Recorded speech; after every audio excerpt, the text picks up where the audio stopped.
Yo, make sure you got your paperwork straight. I got Mickey the Truth. Let's get one thing clear. This your girl, Mickey Truth.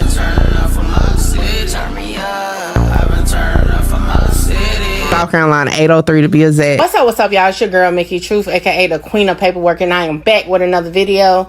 As always, all information contained in this video is for entertainment, educational purposes only. All information used in this video is per the Fair Use Act, and any conclusion that you draw is on you, not me. So, the loudest is the weakest. Give a fuck about what they scream. Rich Homie Quan speaks on his struggle with addiction. All right, Mav Hoffa, I think is how you pronounce it. Let's go. It's like, okay, I'm tripping. What slows you down? There's always that moment. Hey, I will say this. Listening, because you know, like, I definitely have been a fan of Rich Homie Quan's music for years, right? I have never really sat and watched interviews, like, for real, like, actually sat down to, like, listen to what he is saying for real until recently. And I've been watching the vlogs that he was a part of with different YouTubers. You can feel his spirit for sure. So it makes it even more bittersweet of his situation and his passing, right? Yeah. And just listening to him talk, he was definitely open and honest about a lot of things, right? But at the same time, with this internet, you can't be but so open, right? So I think at some times we don't get all of him, but he definitely shares a pure spirit, and you can feel it through listening to him speak. He basically said a family member put him onto Molly. That was their way of giving him a solution to needing to stay up for shows, right? That was a family member that gave him, hey, you know what? I'm gonna help you out, cuz, or whoever. I don't know what family member, right? You should do this drug so that you can stay up.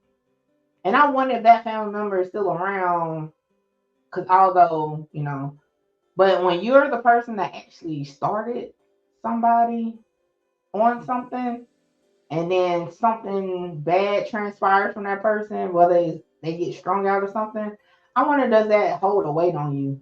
And you just be like, damn, I wish I would have never, you know what I'm saying? That hit different for sure. Now, okay, what I like is how they're kind of like, they're not giving the traditional, like, I feel like, and this is just my opinion, if it was more of a woman, they would have been like, oh my gosh, you know, why did you do that? You know, do you think you could? So, but I like how they're not making it so heavy. They just chopping it up like, da, da, da, da, da, you know, whatever. But he just basically said the drugs changed him as a person, and he's being open and honest about it, right? So, again, he goes from going through a lot musically. He was at the top of his career, right? Going through a lot. He talked about at the beginning how it transitioned, because you know he had his issue with his label at the time. Then it's like he's looking for some way to help him be able to stay up for shows and stuff. A family member say, hey, I got something to help you stay up, Molly, right? Now he starts doing Molly, and now he's like, he's bucking on his mama. It's, you know, he ain't showing up for this, showing up for that. That is wild. Just the storyline. Hopefully somebody can learn something from this. Okay. And unfortunately, it's a different meaning listening to what I'm not sure who this is. I know they had their names at the beginning, because it didn't end well for Rich Homie Quan. And hey, that was, I wonder in that moment, like, did he really hear that message at that moment? You know what I'm saying? All right, he said he never touched Molly in 5 years. Now, listen, some of y'all might be about to fuss at me about this, but he particularly said he hasn't touched Molly in 5 years. He ain't said he ain't did drugs in 5 years. Now I don't know if it's the interview that y'all kept telling me to look at, but he said I can't say that word, particular drug. He didn't say all drugs. Okay. Now, oh well, congratulations. Listen, okay. Recovery is a lifelong thing. Okay. I tell my dad that all the time. You know, it's something you definitely got to face every day. But again, this was 2 years ago that he did this interview. And he's at that point was 5 years clean of Molly.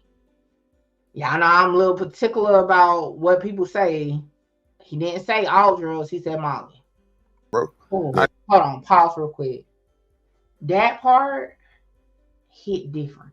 What I told y'all when we was having the Rich Homie Quan live, I told y'all, I said a lot of functional addicts, if they do slip up and backslide, they don't want to tell nobody because they don't want the perception of people, or they're embarrassed, right? So now, although he's talking about his Molly phase, right?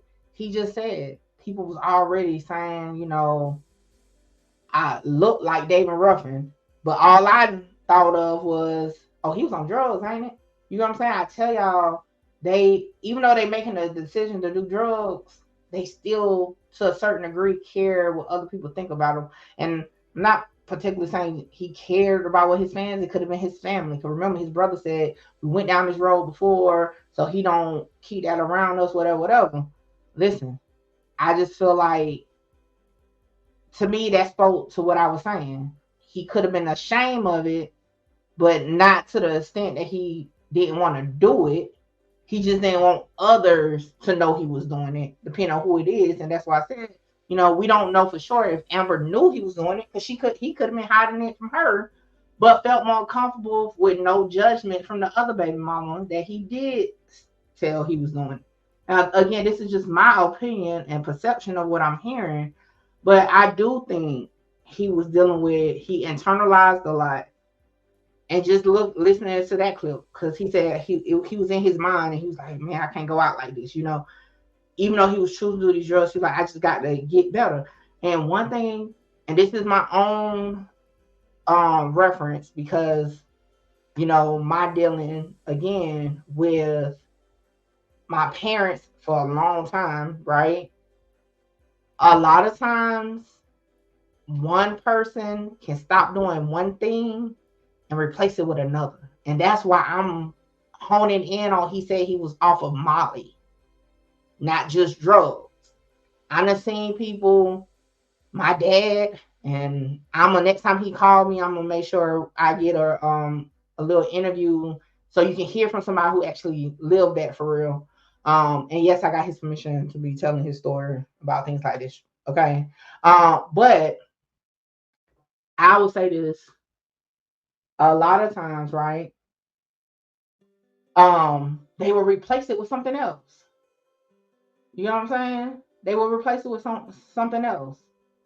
My dad would get out and be clean from the normal drug he would do, but he'll smoke weed, knowing eventually that weed ain't gonna get you high like the high you're used to. You're gonna go back to what you're used to, or you're gonna go back to something else. Remember, with most addicts, not all, especially drugs, or I don't know, alcohol might probably say, but anyway, they start off with one thing and it leads to something else. Then when they finally get to that other level, it's like they keep chasing. You know what I'm saying? They keep chasing that high. Rest in peace to my cousin.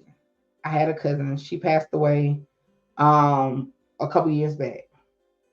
And I remember when she was going through her battle with addiction, she told us, she was like, and it was just, we wasn't having like an intervention or that, we were just chilling, talking. And she was just, man, you know, we was all like, damn, you was doing so good. Like, you won't be able to shake back. And then she was like, you know what? I keep fucking with this shit, crack crack was her choice of drug. I keep fucking with this shit, chasing that very first high I got when that feeling that I got when I first did it. She said that's why I can't get it off me. I can't shake it. You know what I'm saying? And this is what she said on some real shit. She was like, she can't shake it. She keep doing it because she want to feel like she did when she first ever tried it. And that's why I think, and this again, I'm not giving nobody no advice or nothing like that. I just feel like just from my own family members going through what they spoke on, things like that, just because a person said they stopped doing this doesn't mean they really stopped doing drugs or stopped doing whatever. And I'm going to tell you another thing. A lot of times, from my experience dealing with people in real life that has addiction, right? They like reinsurance. They want people to say, I'm proud of you, you're doing good, right? Because I know, like, with my dad, he'll be like, yeah, I ain't had no thoughts or nothing. And I'm like, that's good, Dad. You know what I'm saying? Or he'll be like, yeah, you know, I thought about it today, but I ain't do it. And sometimes they just want you to say, you know, good. That's why, like, when Crystal said it, you know, and I don't know Crystal other than being one of my very supportive and long on time viewers. Hey, congratulations! Like, even though to us it's like, even with like, what's her name? Damn, what's the girl name? With baby mama by, with the baby by Tiger and Rob Kardashian. China, ain't her name China? Black China. When they post her and say, oh, she's celebrating this level of sobriety and all that, and people like, what kind of news is that? Because sometimes you don't know that helps them through their process. They internalize a lot. So I know I went on a tangent, but anyway, just I feel that with him. I feel like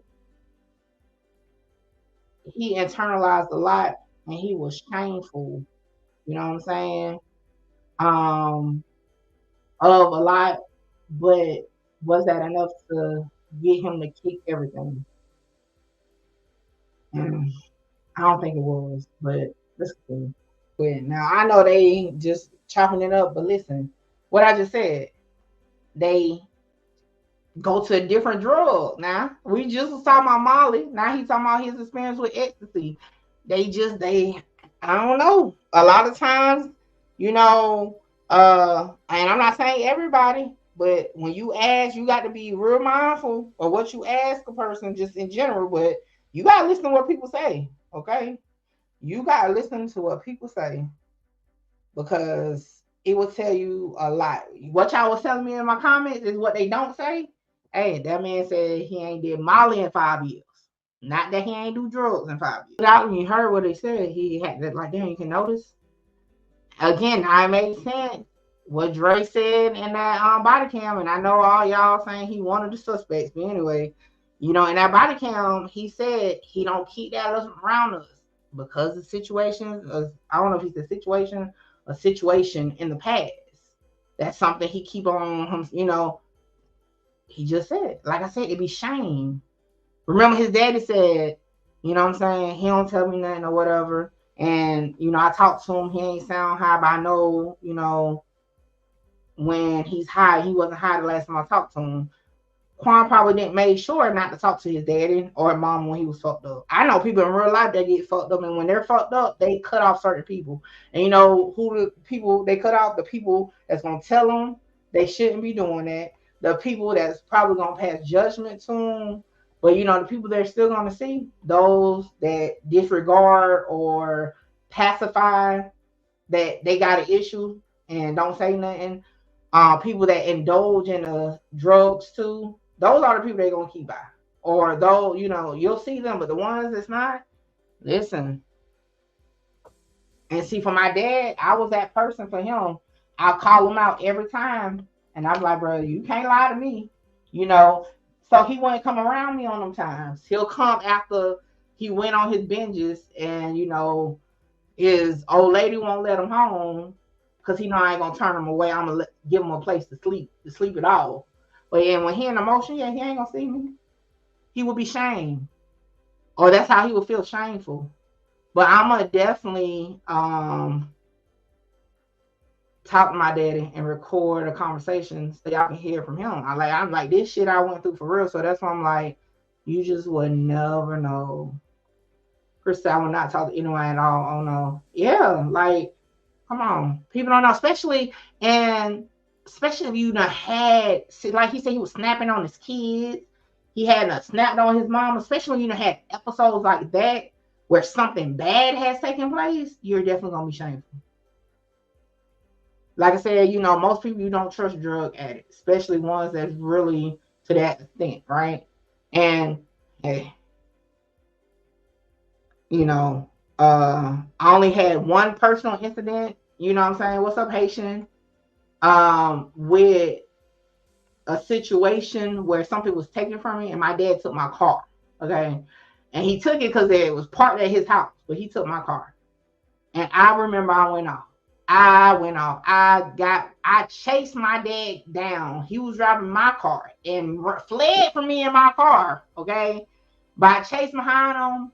And by the time I caught up to him, he had made it back to his house, parked car, and went in the house and would not open the door for me. Later on, because he said he couldn't face me. He said he was high on his mind, he couldn't face me. But I still be feeling bad sometimes when I think about it.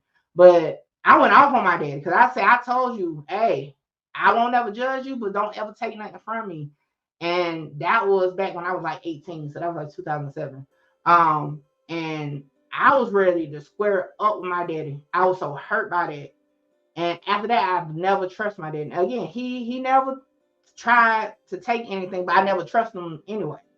Like the girls, the women he'll mess with, he done took a couple of them through some shit, and they love to call me and say, your daddy did this.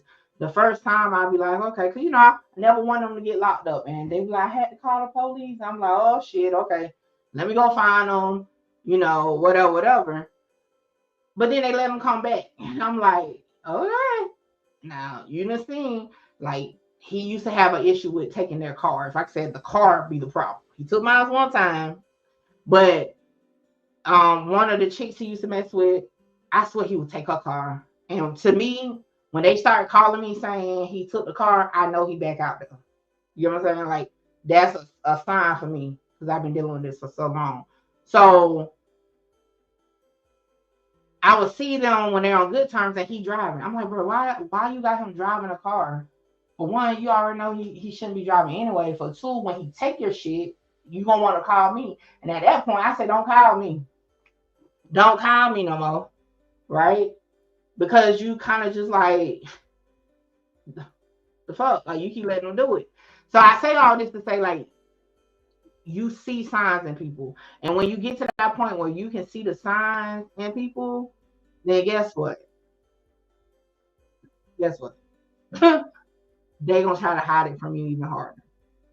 Because like I said, he used to cuss that lady out when she called me about him taking the car. Because I know that's a sign his ass doing drugs again, right? So he ain't never used to want me to know that. So he's cuss ass out, why you calling my daughter? You know what I'm saying? Or whatever. Although, to them, they calling me because they don't want him they don't want to call the police, but they need a car or they need to get picked up from, I had to go pick up shit from work because my dad hadn't took a car. You know what I'm saying? Listen, it's a lot. And like I said, me and my dad's relationship is strong, but it's a different type of situation. Like it's a special, I gotta use that word special, it's a special situation. But that's definitely twin. But yeah, he definitely did some shit, and I see, and I feel like Rich Homie Monte, when he spoke on it, he confirmed to us Quan was still doing drugs. I don't know if y'all want to listen to it. Those who going with this, he wasn't on drugs anymore. It's a perfect crime. He was close to him. He knew he was on drugs. To him, though, he's not gonna be the one just to take any drugs for anybody. But then you really don't know when it gets to a certain point. So it's like a mini love. Yeah, I know I went on a tangent, but I just, I be trying to tie in like real life experience to a lot of these topics. Because for some reason, I don't know if y'all, like, some people think I just live in like fucking marshmallow fairyland and I don't know nothing about nothing, never been through nothing. But listen, I say I was born into the struggle. Okay. So I definitely be my opinion and perspective be on a realistic way for sure. As an addict, he shouldn't have been smoking weed either, because eventually that high ain't gonna be the high you want. And I know I'm projecting on his situation, but my daddy used to always say that. My daddy used to always say, it's just, just weed is what I'm like, Daddy. You already know that high only gonna get you but so far, and you gonna want something else, but you can't tell him that. So when Quan said that just now, I'm like, yeah, he probably didn't even in his mind think he had an issue for real this go round. Because obviously he done tried multiple drugs. Hell, he done talked about 2 drugs already on this interview in the past 10 minutes. So yeah. And I feel like this is just a little, I feel like due to, they smoke weed, so if they seem high, they can cover it. Like, nah, just smoke the blunt, And I am thankful you do that and make it to where you can relate. It's strange how we all share some of the same exact experience. Facts. And that's why I be telling people, like, that's why I started doing my content the way I do my content. Like, I ain't here to be like somebody else. Like, I have people that may need to, again, hear my testimony. Because although I personally didn't go through the actual withdrawals and all that, I dealt with being a child of 2 people dealing with addiction, 2 people in and out of jail. So I still got that blow back on me. You know what I'm saying? So like, even though I personally wasn't the one going through it, I personally was going through it too. You know what I'm saying? Like, even though I wasn't stealing nobody's car, I done had to go hunt my daddy down looking for somebody's car. I done had to go, for those who know about those rentals, I done had to pull up, okay? Because my daddy done fucking did a rental to get a female car so that they don't call the police and get my daddy locked up, or the person who he done freaking sold the car to locked up. And if you know, you know. And shout out to Math Hoffa for that. But yeah, so like I said, in my opinion, I definitely feel like outside looking in, and that's a interview for 2 years ago. I just feel like Quan was definitely still doing drugs. He just wasn't doing Molly. You know what I'm saying? That's the only drug he said he wasn't doing in this interview. Maybe it's another one, because y'all never be precise about what interview. And like I said throughout the video, that's my opinion. And if you don't like it, guess what? I'm like, fuck yeah. Hold on, wait, before I go, y'all make sure y'all tap in with me to book your slot. A lot of y'all be hitting me up on Instagram and the email wanting to just talk about content, whether you're an up-and-coming content creator or somebody just got questions about cases or whatever. Book your consultation with me now. The information is on the screen. Hey, make sure you get your slot, because my slots be filling up fast. All this is the weakest. Give a fuck about what they scream. Holla! Shout out Mickey. Mickey, you gonna be big. Like, yeah, I'm trying to conquer the world. Coming from where I come from, they doubted me